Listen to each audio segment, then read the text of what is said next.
আসসালামু আলাইকুম। আশা করি সবাই ভালো আছেন। আজকে মূলত স্যামসাং এস সিরিজের Samsung S24 ultra, S24, S24 plus সবগুলো ফোনের আপডেট প্রাইস নিয়ে এই ভিডিওটা মূলত। বর্তমান মার্কেট প্রাইস কেমন আছে তা জানানো হবে, নতুন ইনটেক প্রাইসগুলা। ওকে, তাহলে আমরা প্রথম শুরু করতেছি স্যামসাং S24 আলট্রা দিয়ে। এটা হচ্ছে Samsung S24 ultra Vietnamese variant, 12256 GB, grey titanium. এটার প্রাইস কিন্তু অনেকই কমছে, এখন 1,08,500 টাকা আছে গ্রে টাইটেনিয়াম। আর 12512 জিবি যেটা, সেটার বর্তমান প্রাইস হচ্ছে কত, 20,000 টাকা। প্রাইস অনেকই কমছে, প্রায় প্রত্যেকটা ভেরিয়েন্টে প্রাইস কমছে প্রায় 3 থেকে 4 হাজার করে। ওকে, এটা আনবক্সিং প্রাইস শেষ। ওকে, আর এটা হচ্ছে স্যামসাং গ্যালাক্সি S24 প্লাস। যারা একটু ভালো হ্যান্ডি সাইজের মধ্যে নিতে চাচ্ছেন, মানে ভালো ব্যাটারি, একটু প্রাইস কম চাচ্ছেন, প্রাইস কমের মধ্যে চাচ্ছেন, যাদের বাজেট হচ্ছে স্যামসাং 80 থেকে 85-এর ভিতরে, তারা চাইলে স্যামসাং S24 প্লাসটা নিতে পারেন। তো স্যামসাং এটা হচ্ছে স্যামসাং S24 প্লাস 12256 জিবি, এটা হোয়াইট কালার।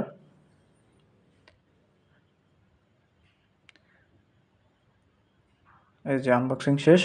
এটা বর্তমান প্রাইস হচ্ছে 87,000 টাকা, 12256 জিবি, হোয়াইট কালার। এটাও ভিয়েতনামিজ ভ্যারিয়েন্ট।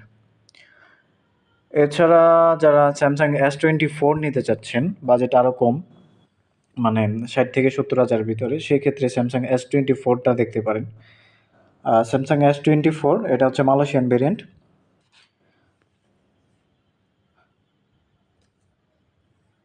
তো স্যামসাং S24 এর প্রাইসটাও কমছে, প্রায় 72,000 থেকে এখন 68,000 টাকা পেয়ে যাবেন, 8/128 জিবি।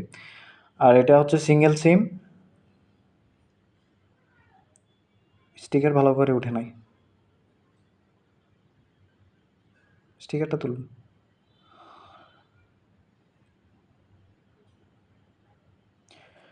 তো যারা চাচ্ছেন কমের মধ্যে স্যামসাং S24 নিতে চাচ্ছেন, তারা চাইলে S24টা নিতে পারেন। 70K বাজেট যাদের আছে, তারা চাইলে এই ফোনটা নিতে পারেন।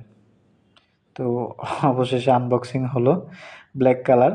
এটা একদমই সিম্পল একটা ফোনের মতো, মানে handy size, fully handy size, হালকা পাতলার মধ্যে। যদি আল্ট্রা সাইজটা অনেক বড় হয়ে থাকে, যাদের হ্যান্ডি সাইজ খুব পছন্দ, তারা চাইলে এইটা নিতে পারেন। আর এছাড়াও যারা স্যামসাংয়ের অন্যান্য ফোন নিতে চাচ্ছেন, স্যামসাংয়ের, আপনারা কমেন্ট করেন, আমি বর্তমান প্রাইসটা জানিয়ে দেব। বর্তমান বসুন্ধরা এবং যমুনা ফিচার পার্কে কি প্রাইসটা আছে বর্তমান। আবার আরেকটা কথা হচ্ছে, যারা এখনো যাদের কার্ভ ডিসপ্লে পছন্দ, তারা চাইলে স্যামসাং S23 আলট্রাটা নিতে পারেন।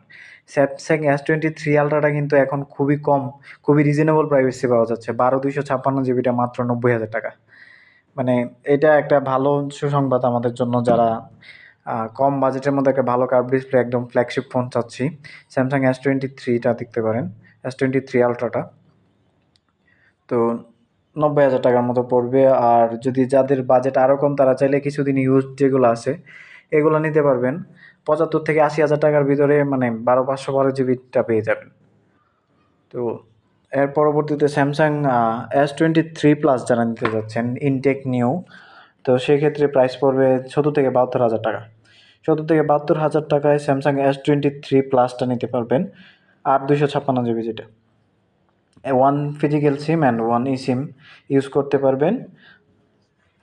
আর এছাড়া যারা মানে অন্যান্য ফোন, যাদের স্যামসাংয়ের আরও কম বাজেটের মধ্যে চাচ্ছেন, সেকেন্ড হ্যান্ড হলে আমি সাজেস্ট করবো স্যামসাং S22 আলট্রা নিতে পারেন। স্যামসাং S22 আলট্রা আগে 60 থেকে 65 হাজারে সেল হলেও এখন মার্কেটে, মানে প্লাস ক্যাটাগরির ফোনগুলো দেখা গেছে যে কত, 50 থেকে 56 হাজারের ভিতরে ভালো ভালো স্যামসাং S24 আলট্রা, আলট্রাটা যেটা, এটা পেয়ে যাবেন।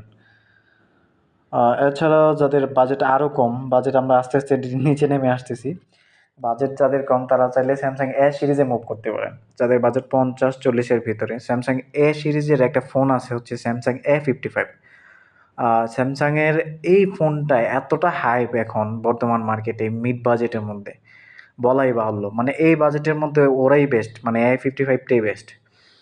প্রসেসর, ডিসপ্লে, তারপর হচ্ছে যে সাইজ, ডিজাইন, কোয়ালিটি, মানে স্যামসাং A55 যেটা ওইটা হচ্ছে যে আর স্যামসাং S23 যেটা মানে বাহির থেকে দেখলে কোনটা S23 কোনটা A55 বোঝা সম্ভব না। প্রাইসটাও খুবই কম এখন দেখা গেছে আগে 50 প্লাস থাকলে এখন প্রাইস কমতে ড্রপ আউট হইতে এখন মাত্র 44,000 দাও 12,256 ইন্টারন্যাশনাল ভ্যারিয়েন্ট যেটা। আর এটা আমি সবগুলা ফোনের কিন্তু আনঅফিসিয়াল প্রাইস বলছি, অফিসিয়াল প্রাইস কিন্তু অনেক বেশি। যদি স্যামসাং A55টি যান সেক্ষেত্রে 65 প্লাস স্যামসাং A55। আর স্যামসাং S24 আলট্রা নাকি অফিসিয়াল চাই, যে অফিসিয়াল কথা অফিসিয়াল হচ্ছে 2 লাখ প্লাস। তো সেই ক্ষেত্রে অফিসিয়াল শোরুম থেকে নিতে গেলে আপনাকে 2 লাখ প্লাস গুনতে হবে। স্যামসাংয়ের ফোনগুলা বেশিরভাগ সেল হয় যাদের হাই বাজেট এবং মিড বাজেটের ফোনগুলো দেখে আনঅফিসিয়ালি মার্কেটে বেশি আর কি বিক্রি হয়, মানে বাজেটে খুবই লম্বা ডিস্টেন্স থাকে অনেকে চিনতে। আর ফোন লিটারালি হচ্ছে যে একটা ফোন 1 বছর এমনিতেই চলে যায়, নষ্ট হয় না। সেক্ষেত্রে আনঅফিসিয়াল ফোনটা দেখতে পারেন। আমিও যখন ফোন কিনি আনঅফিসিয়ালগুলাই কিনি এবং অন্যদেরকে আনঅফিসিয়ালও সাজেস্ট করি, কিন্তু যারা একটু মানে দ্বিধাদ্বন্দ্বতায় ভোগেন তারা চাইলে অফিসিয়াল ফোনগুলো নিতে পারে। বিভিন্ন চাইনিজ কোম্পানিগুলো আছে, রিয়েলমি, শাওমি, এগুলো কম বাজেটের মধ্যে অফিসিয়াল ফোন পাওয়া যায়। আবার এখন তো iPhone 16 Pro Max আসছে, সেক্ষেত্রে সব ফোনের প্রাইস কমতেছে। স্যামসাং S24 আলট্রার প্রাইস কমছে, 15 Pro Max এর প্রাইস কমছে। বর্তমান iPhone 15 Pro Max এর প্রাইস হচ্ছে 1,34,500 টাকা, ইউএসএ ভেরিয়েন্ট যেটা 256 GB। আর হচ্ছে এটা কি সিঙ্গাপুর ভেরিয়েন্ট যেটা global, international global variant, physical SIM use করা যায়, সেটা হচ্ছে 1,44,000 টাকা। যাদের বাজেট কম 16 Pro Max নেওয়ার মতো এখন সমস্যা, তারা চাইলে iPhone 15 Pro Maxটা নিতে পারেন, এখনও ফ্ল্যাগশিপ অবস্থায় আছে। আর যারা হচ্ছেন 16 Pro Max নিতে চাচ্ছেন তাদেরকেও প্রাইসটা আপডেট জানিয়ে দিই। এখন প্রাইস হচ্ছে 1,87,000 টাকা। তো ধন্যবাদ।